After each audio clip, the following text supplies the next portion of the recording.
नौजवान साथियों, पत्रकार बंधु और हमारी बहनें, विधायक जी और समस्त जो भी कार्यकर्ता पुलिस प्रशासन के लोग यहाँ पर आए, उनका धन्यवाद। बहुत से मुद्दे यहाँ पे बताए गए हैं और सब लोग ये जानते हैं कि इशू क्या है, दिल्ली के आंदोलन के इशू क्या थे और आज देश में क्या घटनाक्रम घट रहा है। कोई उससे अछूता नहीं है, क्योंकि सरकार जो बोलती है वो करती नहीं और जो उसका नहीं करना उसको सरकारें बोलती है। प्रेस में उसको छपना पड़ता है क्योंकि मजबूरी है। कैमरा और कलम पे भी देश में पहरा है, कैमरा और कलम पे भी बंदूक का पहरा है। झूठ बोला जाता है, वो पब्लिक को दिखाया जाता है, लेकिन हकीकत ये है कि वो काम होता नहीं। लोगों को हिंदू, मुस्लिम, सिख, ईसाई जातियों में बांट दिया, धर्मों में बांट दिया। कौन पार्टी का झगड़ा किससे होगा, उसके परिवार में उसको बांट दिया, सबको तोड़ दिया, सबको। उसके परिवार जो एकजुट होकर चल रहे थे उनको सबको तोड़ दिया। मतलब यही रणनीति उनकी सरकारों की है कि लोगों को तोड़ो, क्रैश करो उनको पैसे से फाइनेंशियल उनको तोड़ दो, उनको कोई एलिगेशन लगा के तोड़ दो, उनके खाते पत्ते उनको बंद कर दो। कोई ज्यादा बोलचाल करे उसको ईडी इसका नोटिस, 4 नोटिस भेज दो। उसके आने वाले टाइम पे उसका रिश्तेदार भी उसका पता लेने नहीं जाता, उसका रिश्तेदार भी उसका पता लेने नहीं जाता। 4 बार पुलिस उसके घर पर चले जाओ। देखो, आंदोलन का रास्ता अख्तियार करना पड़ेगा, आंदोलन का रास्ता अख्तियार करना पड़ेगा, आंदोलन का रास्ता चुनना पड़ेगा। दिल्ली में भारत सरकार ने जो समझौते किए उसमें खरी नहीं उतरी और गलतफहमी में कोई ना रहे। 22 जनवरी 2021 के बाद में 2 साल होने को है। 22 जनवरी को 2 साल हो जाएंगे जब 23 में होंगे। भारत सरकार ने किसी भी किसान संगठन से बातचीत नहीं करी। उन्होंने कहा कि ये आंदोलन करते रहे। जब दिल्ली में भी जनवरी में आंदोलन, 22 जनवरी 21 के बाद में पूरा आंदोलन चला, ये 22 का भी साल चला गया। उन्होंने कहा कि इनको करने दो जो ये कह रहे, कोई इनसे बात करनी ही नहीं कि कोई भारत सरकार इन सरकारों के खिलाफ कोई आंदोलन खड़ा कर देगा। किस तरह के फैसले लेकर आ रहे हैं। बिजली अमेंडमेंट बिल, अगर 2 पशु किसी के पास में होंगे तो कॉमर्शियल कनेक्शन लेना पड़ेगा। इन्होंने अपने घोषणा पत्र में कहा कि किसानों को बिजली फ्री दी जाएगी, लेकिन मीटर को चालू कर दिया गया कि मीटर लगेगा। मीटर में को बिजली फ्री कैसे जाएगी। बहुत से स्टेट में किसानों को फ्री बिजली है। हरियाणा में 15 रुपये हार्स पावर है, यहां पे 175 रुपये हार्स पावर बिजली का रेट है। अभी घटाया है, उन्होंने आधा रेट घटाया, लेकिन मीटर लगाने के माध्यम से जिसका 10 हार्स पावर का मोटर था उसको 23 हार्स पावर कर रहे हैं। एक बड़ा संघर्ष चल रहा है। और ये जो आपका बेल्ट है, जो आप चावल की खेती करते हो, यह आपका चावल यहां नहीं बिकेगा। आपका यहां का चावल खरीदा हुआ जो मंसूरी धान यहां पे पैदा होता है, वो इसी बेल्ट में पैदा करते हो आप। बिहार और इसके बॉर्डर पे पैदा होता है, लेकिन आप जाकर देखोगे रामपुर, मुरादाबाद डिस्ट्रिक्ट में 1 किलो भी धान ये पैदा नहीं होता और पूरा का पूरा धान आपका रामपुर में किसान के नाम से बिकता है। 11,000 फर्जी किसानों के नाम रजिस्टर करा गया। उनके नाम पे 11,000 टेलीफोन जो कार्ड थे वे इशू करे गए, उनसे एक कॉल करी गई, उसमें ओटीपी, उस ओटीपी के नंबर के माध्यम से वो पूरा का पूरा धान करीब 200 करोड़ रुपए से ज्यादा का घपला अकेला वहां पे है। वो आपका इन्हीं जनपदों का वो धान बिकता है वहां पे। हमने पूरा प्रेस के माध्यम से, क्योंकि वो पूरा दस्तावेज हमको प्रेस अधिकारियों को सबको दिया, लेकिन कोई कार्रवाई नहीं होती। ये सरकार एमएसपी गारंटी कानून नहीं लेकर आना चाहती, क्योंकि अगर एमएसपी गारंटी कानून देश में आएगा तो इस किसान को लाभ होगा जो ये 800 से लगाकर 1200 रुपए में अपनी धान की फसल बेचता है। बिहार का किसान 1600 रुपए में अपनी मसूर की फसल बेचता है। जिस तरह से बिहार के किसान को बर्बाद करा, अब धीरे धीरे ये हालात इधर को भी बढ़ते हुए आ रहे। एमएसपी गारंटी कानून होगा तो जो फसलें होंगे, जो एमएसपी के दाम होंगे भारत सरकार के, उससे नीचे पे कोई खरीद नहीं कर पाएगा। ये झूठ बोलने का काम करते हैं कि सरकार पूरी फसलों की खरीद नहीं कर सकती। हमने नहीं कहा कि सरकार उनकी फसलों की खरीद करे, हमने कहा कि सिर्फ आप कानून बनाओ, जो भी सस्ते में व्यापारी फसलें खरीदता है एमएसपी से, उसको कठोर दंड की सजा उसमें दो। आप कानून बना दो, एमएसपी से नीचे पे फसलों की खरीद नहीं होगी, उसको सजा का प्रावधान कर दो। व्यापारी उसके नीचे पे नहीं खरीद करेगा। हजारों ट्रक में माल जो भर कर जाता है वो व्यापारी खरीदता है, सस्ते में महंगे में बेचता है। यही हाल बिजली का है, यही हाल सीड का आएगा। बीज के कानून आएंगे, अभी नए पुलिस स्टेशन खुलेंगे और कंपनी के लोग पुलिस वालों के पास जाकर दरखास्त देंगे कि रणजीत सिंह ने मेरा कंपनी का बीज बोया है। पुलिस को कुछ नहीं चाहेगा, वो दस्तावेज देखेगा, क्योंकि कानून बन चुका है। वो जाएगा उसके खेत में जाके कहेगा कि कंपनी के दस्तावेज दिखाओ, आपने कहां से खरीदा, और उसमें सजा और जुर्माना दोनों किसान को है। ये नया कानून आने वाला है। एक दूध की पॉलिसी आ रही है, दूध का कानून 22 रुपये लीटर तक उन्होंने कहा कि हम गांव में दूध बेच देंगे कोल्ड ड्रिंक की तरह। अगर 22 रुपये लीटर दूध बिकेगा तो हमारा दूध का किसान क्या करेगा? यहां से पशुधन पूरा खत्म होगा। ये एक बड़ा षड्यंत्र इनका है कि 30 साल 40 साल बाद में आने वाली क्या सिचुएशन होगी, वो सब आप लोग जानते हैं। यहां से पशुधन खत्म करना चाहते हैं। ये सारे उस कानून में संशोधन कर दिया, उसको मॉडल एक्ट बना दिया, किसी को पता भी नहीं चला। आज डीसी को, डीएम को पूरी पावर उसकी दे दी। कोई भी अपनी प्रोजेक्ट रिपोर्ट देगा तो डीएम उसको जमीन खरीदने की परमिशन दे देता है। वो मॉडल एक्ट बना देगा। आज देख रहे हैं कि पूरे व्यापारी जमीन को खरीदने में लगे हुए हैं। जो एक क्लोज था वो क्लोज भी उससे हटा दिया, किसी को पता भी नहीं चला। एक क्लोज था कि जिस जमीन पे जिस किसान का 11-15 साल तक हल चलता होगा, जिसका कब्जा होगा, वो जमीन उसकी होगी। आज वो हटा दिया। आज धीरे धीरे जमीनें, महंगी जमीन जो हुई, वो व्यापारी उस जमीन को खरीद रहा है। सस्ती जमीन किसान खरीदता है और महंगी जमीन किसान बेचता है, व्यापारी खरीदता है। बड़ी मेहरबानी करके इस जमीन को बेचने का काम ना करें, अपनी जमीन को अपने पास सुरक्षित रखें। आने वाले टाइम पे 4 साल बाद में जो देश का नौजवान भर्ती होने गया है, जो वो 4 साल बाद में रिटायर होकर उसको कागज आप दोगे, हमको कोई गारंटी नहीं उसकी कि वो आपके पास में आएगा वापस या वो कहां जाएगा। वो क्रांतिकारी बनेगा, उसको दर्द का एहसास होगा कि मैं 4 साल में रिटायर होकर गया, मैं अग्निवीर बन गया। अग्निवीर आप विधायक और एमएलए को भी बना लो, एक शपथ पत्र दे दो कि हम एक बार लड़ने के बाद में दोबारा नहीं लड़ेंगे। अग्निवीर आप उनको भी बना दो, मतलब किसान अग्निवीर बनेगा। और कोई भरोसा अब किसी उस पर नहीं रहा, सारी संस्थाओं पे कब्जा हो चुका है, क्योंकि नाम लेना गुनाह है।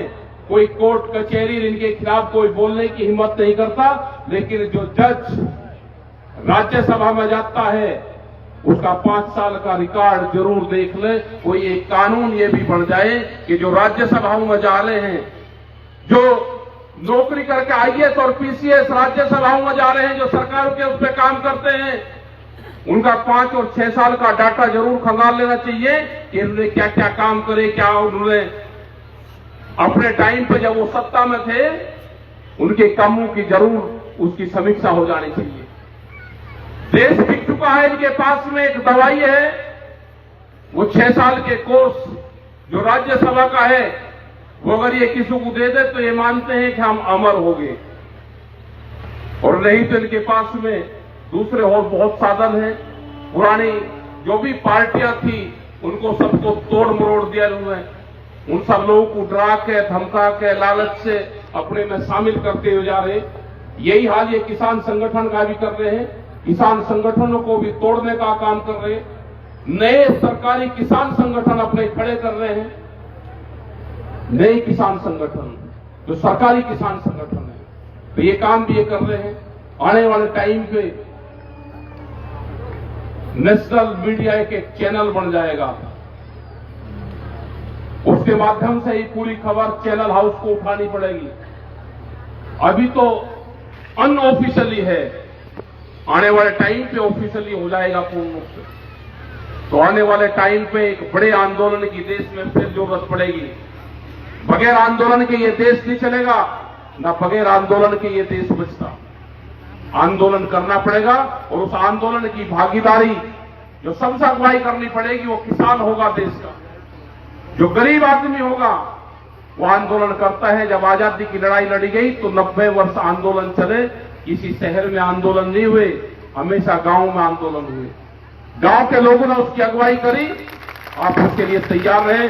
बहुत आदमी इस आंदोलन में आपके साथ रहेगा। वो दुकानदार भी होगा जो बर्बाद होगा, जो बड़े बड़े मॉल खुलेंगे तो छोटा दुकानदार बर्बाद होगा। जो एक दुकानदार कम से कम 100 परिवारों को उधार सामान देता था, आज उसकी भी हालात खराब होती जा रही, वो खत्म होंगे सब। ये रेहड़ी पटरी वाले लोग, ये 4.5 करोड़ लोग जो साप्ताहिक बाजार लगाते हैं, आने वाले टाइम पे ये भी खत्म होंगे।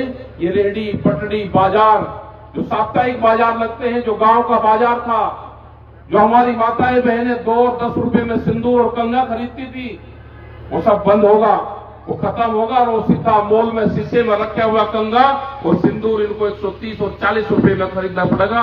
महंगाई जब चरम सीमा पर जाएगी, क्योंकि बहुत सी सरकारें होती हैं, वे समझती हैं कि हमारा किसान, गांव के लोग आबाद हो, वे मजबूत बने, वे पैसे से मजबूत बने। ये पहली इस तरह की सरकार देखी जो ये चाह रही है कि मेरे देश के लोग कमजोर हों, वे पैसे से कमजोर हों, वे सिर्फ रोटियों तक महदूद हों। महंगाई का यह हालात है। जिस तरह देश के 80% लोग करते हैं जो सरसों का तेल होता है, क्या उनको पता है कि आने वाले टाइम पे वो सरसों का तेल अब जहरीला होने वाला है? क्या कोई ओपिनियन ली गई? क्या पब्लिक हेयरिंग उसकी करी गई? कुछ नहीं करा गया। उसकी भारत सरकार ने परमिशन दे दी, कृषि मंत्रालय में ने परमिशन नहीं दी। उसकी साइंस एंड टेक्नोलॉजी एक मिनिस्ट्री है, उसकी मंत्रालय से परमिशन दी, और उसके फील्ड ट्रायल करने के लिए वो हिंदुस्तान में वो छोड़ दिया गया कि इसके फील्ड ट्रायल करो, उसकी बुआई करो। तो क्या किसी को पता है कि आने वाले टाइम पे अगर वो आएगा वो कितना खतरनाक है? उससे आदमी बीमार होगा। एक किस्म से जहरीला बीज की परमिशन दी है, सब लोग उसका विरोध कर रहे हैं। सुप्रीम कोर्ट ने भी उसको संज्ञान में लिया है और उसमें 10 तारीख उसमें लगाई गई है। हमने सब अपने दस्तावेज वहां पे पेश किए हैं, जो अपने वकील हैं उसमें जा रहे हैं अपना दस्तावेज। 400 साइंटिस्टों की पूरे दुनिया की रिपोर्ट उसमें दी है, लेकिन भारत सरकार कोई मानने को तैयार नहीं है। तो आने वाले टाइम पे एक ही रास्ता बचता है, आंदोलन के लिए आपको खड़ा होना पड़ेगा। जो देश का नौजवान है उसको भी आगे आना पड़ेगा। प्रशासन से, पुलिस से ये है कि आप भी थोड़ा ढीला हाथ रखना। आप भी उसी परिवार से आते हो, आपकी भी लड़ाई हम लड़ रहे हैं। आप जो हॉस्टल है, जो यूनिवर्सिटियां हैं उनके कितने रेट बढ़े, हॉस्टलों की जो फीस बढ़ी है यूनिवर्सिटी की वो कितनी बढ़ी, वो आंदोलन चल रहे हैं आपके इलाहाबाद से लगा कर दिल्ली और मेरठ सब जगह। उसके लिए जो नौजवान है वो आंदोलन कर रहा है क्योंकि सारी चीज प्राइवेट करना चाहते हैं। मेडिकल फैसिलिटी प्राइवेट होगी, एजुकेशन प्राइवेट होगी, यहां पर सस्ता मजदूर तैयार करने की एक बड़ी रणनीति है। आज की जमीन छिल नहीं है, सस्ता मजदूर जमीन से आएगा निकल कर, जब वो फैक्ट्री में काम करेगा वो 7-8 हजार की नौकरियां देगा और वो अपने गांव के गांव में ही उनका वहीं वो रहेगा, उस शहर और बाहर ना जा सके। तो आप लोग आंदोलन का तैयार करें, अपने ट्रैक्टरों को तैयार करें। ट्रैक्टर ही अपना एक ऐसा हथियार है जो किसान का हथियार है, वो खेत में भी चलता है और जब सड़क पे आंदोलन के लिए चलता है तो उसी से ही मजबूती मिलती है। बगैर ट्रैक्टर के आप आंदोलन नहीं जीत सकते। सरकार ने इसीलिए उसको बंद करा। एक्सीडेंट हुआ तो ट्रैक्टर बंद, पुल टूटेगा तो पुल बंद नहीं होगी, उनके खिलाफ कोई कार्रवाई नहीं होगी। लेकिन ट्रैक्टर को बंद करने की एक बड़ी साजिश रची गई। न ट्रैक्टर सड़कों को चलना बंद होगा, न ट्रैक्टर आंदोलन में जाना बंद होगा। अपना ट्रैक्टर, ट्विटर और टैंक चलाना सीख ले, ये देश 3 ही चीज से बचेगा। अगर मिलिट्री में जा रहे हो तो टैंक सीख लेना, फौज में जा रहे हो तो बंदूक सीख लेना, और देश का नौजवान जिसकी नौकरी न लगे तो ट्विटर और ट्रैक्टर सीख लेना। आजादी की ये लड़ाई है, ये संघर्ष होगा, ये मुक्ति अभियान है, ये चलेगा। डरने की, उसकी घबराने की जरूरत नहीं है। पॉलिटिकल पार्टियों का जो सिस्टम था विड्रा दिए गए पूरे। विपक्ष को धीरे धीरे खत्म करने की एक बड़ी साजिश चल रही है, और जिस देश में विपक्ष खत्म हो जाता है उस देश में तानाशाहों का जन्म होता है, और जब तानाशाही बढ़ती है तो फिर जनता क्रांति करती है। ये वैचारिक क्रांति है। ये आने वाले टाइम पे पूरी दुनिया में अगर कहीं पे भी क्रांति हुई, वैचारिक क्रांति सबसे बड़ी क्रांति है। उस वैचारिक क्रांति का आप हिस्सा बनो। सरकार क्या कर रही है उस पर ध्यान रखो। आपने देखा होगा कि आपके ही गंगा जी जा रही है। देश के प्रधानमंत्री जी यहां पे आए थे, जहां पर उन्होंने गोता लगाया था, उन ठेकेदार उन्होंने बताया, हम किसी का नाम नहीं लेते, उसमें 6.5 करोड़ रुपए का खर्च आया था। आपने देखा कि गंगा जी में पहले इस साइड पे, फिर इस साइड पे, फिर इस साइड पे वो नीचे पाइलिंग बनी थी। पाइलिंग क्यों? जनता के पैसों को बर्बाद करने पर लगे हुए हैं। गंगा जी में 16 टैंकरों से गर्म पानी छोड़ा गया कि गंगा जी का टेम्परेचर डाउन हो। गर्म पानी गंगा जी में छोड़ेगा तो देश अकाल की तरफ जाएगा। ये प्राकृतिक के साथ में छेड़खानी है, क्योंकि हम ज्यादा ज्योतिषी तो है नहीं, लेकिन बताया हमको तो ज्योतिषियों ने बताया कि ये काम हुआ है। गर्म पानी गंगा जी में छोड़कर उसमें देश का राजा अगर स्नान करता हो, गंगा जी की तासीर तो ठंडी है, अगर उसके साथ में प्राकृतिक के साथ में छेड़खानी होगी तो उसके गलत प्रभाव पड़ेंगे। गुजरात मॉडल की बात जरूर करते हैं। गुजरात में पुलिस प्राइवेट है, यहां वालों को तो शायद पता भी नहीं होगा। वो पहले सड़क पर नौकरी करेंगे, फिर जाकर बिजली की या कपड़े की दुकान पर वही पुलिस वाला 8 और 9 हजार की नौकरी वहां पर करता है। पहले वो 8 और 10 हजार की नौकरी सड़क पर करता है, फिर वहां पर करता है। सब प्राइवेट है। तो ये गुजरात मॉडल है। अपने को बचाओ।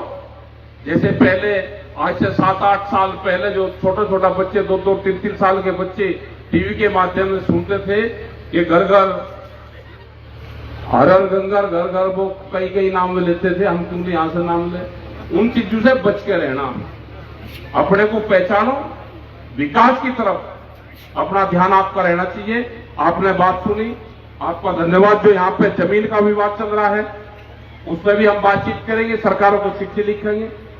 आंदोलन की जरूरत होगी तो आंदोलन भी करेंगे, क्योंकि जो जमीन 50, 60, 70 और 80 साल से हमारे पूर्वज उसको जोत रहे हैं, उनके नाम जमीन है, आज उसमें तालाब दिखा रहे, और तालाब दिखा के जमीनों को छीनने का काम करा जा रहा। तो ये पूरा गलत है। इसके लिए आंदोलन होगा तो आंदोलन इसके लिए करना पड़ेगा। 26 नवंबर का जो एक बड़ा मामला है, एक दिन का धरना प्रदर्शन वहां पर होगा।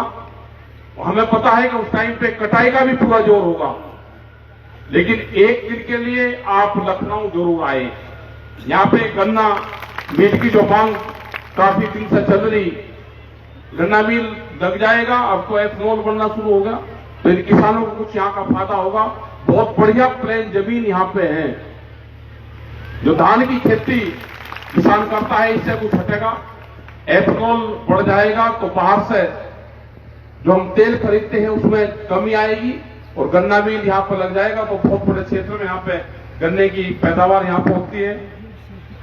सीएसडी कैंटीन की जो मांग है चंदौली में फौजियों के लिए, वो यहाँ पर होनी चाहिए, क्योंकि बहुत फौजी है, ज्यादातर फौजी ग्रामीण पृष्ठभूमि से हैं। ये हमारी डिमांड है। तो हाँ, कोई जो हॉस्पिटल है जो मिलिट्री का इलाज होता है, CGSS, इसकी सुविधा नहीं है यहाँ पे, इसकी सुविधा भी यहाँ पे मिले। आप लोगों का धन्यवाद। और आने वाले टाइम पे ग्रीन सोल आप जरूर रखें। उधर पश्चिम के अंदर महिलाओं की पंचायतें शुरू हो चुकी हैं अलग से, अब महिलाओं की पंचायत भी आप अलग से चले। हरी चुनरी महिला चौपाल के नाम से वे पंचायत होगी। सारी महिलाएं ये हरी चुन्नी जरूर ले लें, और आदमी भी जितने हैं हरी चुन्नी ये जरूर रखें जो गमछा है, और महिलाएं भी रखें। ये किसान का सिंबल है। जब आप इसको शहर में लेकर जाओगे, जब आप अपने साथ में रखोगे तो आपकी आइडेंटिटी अलग से ही आपकी पहचान होगी। तो इसको हम धीरे धीरे बढ़ाने का काम करेंगे। आपका बहुत बहुत धन्यवाद। जय हिंद, जय भारत। महिला हरी चुनरी महिला चौपाल की आप गांव गांव में शुरुआत करेंगे और मीटिंग करेंगे, क्योंकि महिलाओं की 50% भागीदारी हमारी बहनों की है। हम उसको बढ़ाने का काम करेंगे। धन्यवाद। जय हिंद, जय